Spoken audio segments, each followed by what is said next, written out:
35-5, led by 8-year head coach Matt Desrosiers. And this was Clarkson's second trip to the Women's Frozen Four. The Golden Knights won it all in 2014. They're the only school outside the WCHA conference to win the NCAA title. And Clarkson had beaten Boston College 3-1 in the quarterfinals on the way to winning that 2014 championship. Let's open it up right now for comments for the head coach of the Clarkson Golden Knights, Matt Desrosiers. Obviously disappointed with the results tonight, but I couldn't be more proud of the team. Thought we played a good game. Thought we had our chances to win. I thought our players did a great job just executing the game plan and just putting everything they had out there. Like I said, obviously disappointed, but extremely proud of the players and the way they played this year, especially the last couple of games here. I thought they did a fantastic job. All right, we'll open it up for questions for Coach Desrosiers and the players Cayley, Mercer, and Erin, Ambrose.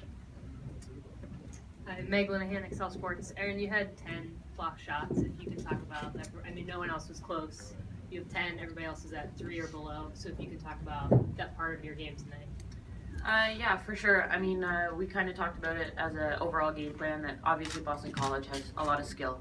You got players like Alex Carpenter, Haley Strupa, list goes on for them. And we knew that we had to take time and space away from them. I mean, I was just fortunate enough to get in the lanes and stuff, but I just wanted to contribute any way that I could to help us try to come out on top of that game. And obviously it didn't turn out the way that we wanted it to, but again, like Matt said, so proud of our team. I thought we played a great game, and unfortunate that bounce on the end, so. Thank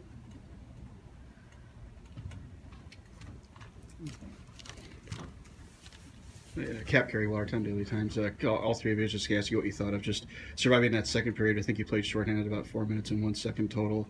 And also if you could talk about just the confusion with the player that wasn't allowed to come out of the box for a second there.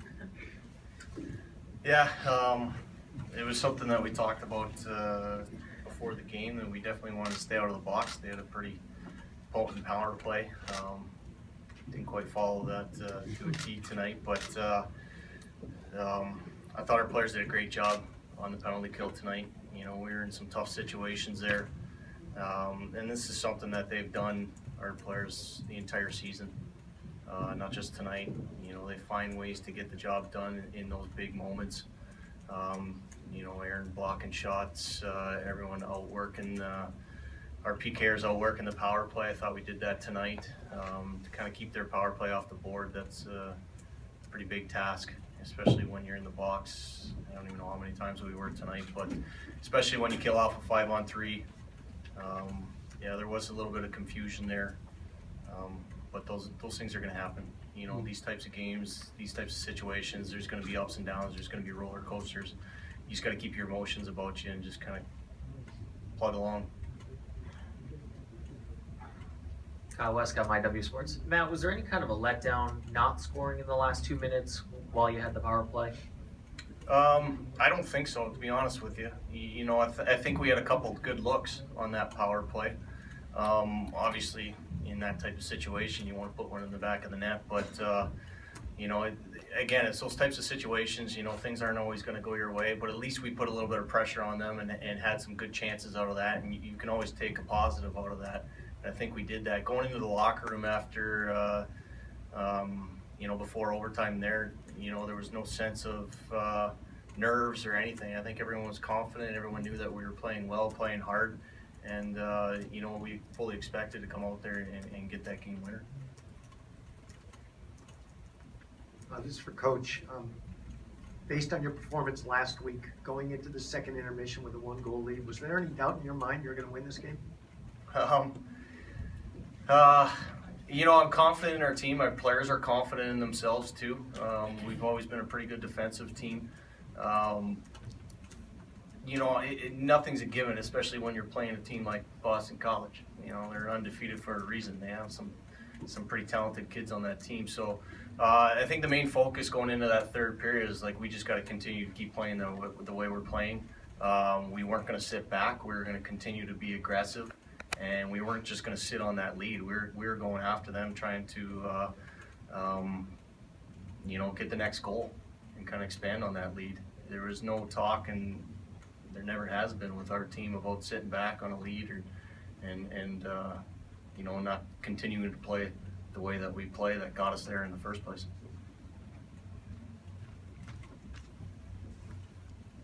Mike Z, Portsmouth Herald. For Cayley, in a program that has been to the top of the mountain, even coming right after the loss, can you appreciate what this team has done, this year in this postseason on its own?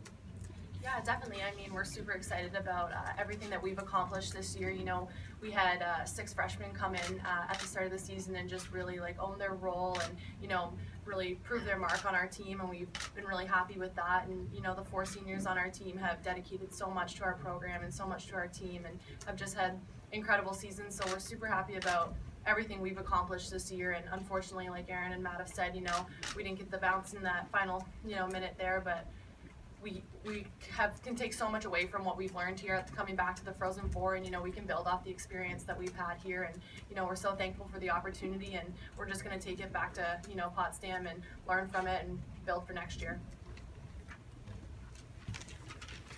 Cap here again. I was just going to ask Cayley talk about the goal you scored, and was that one of the better goals you've ever scored in your career? Yeah, I mean, it's pretty exciting. You're at the pinnacle of women's hockey here, and there's so many fans and just such great support, and it's so exciting to play in front of a crowd like that. So putting in a goal at any time in the year is awesome, but just being able to do it here at the Frozen Four in the semifinal game just feels that much sweeter. Any last questions for the Clarkson contingent? Yeah, right over here.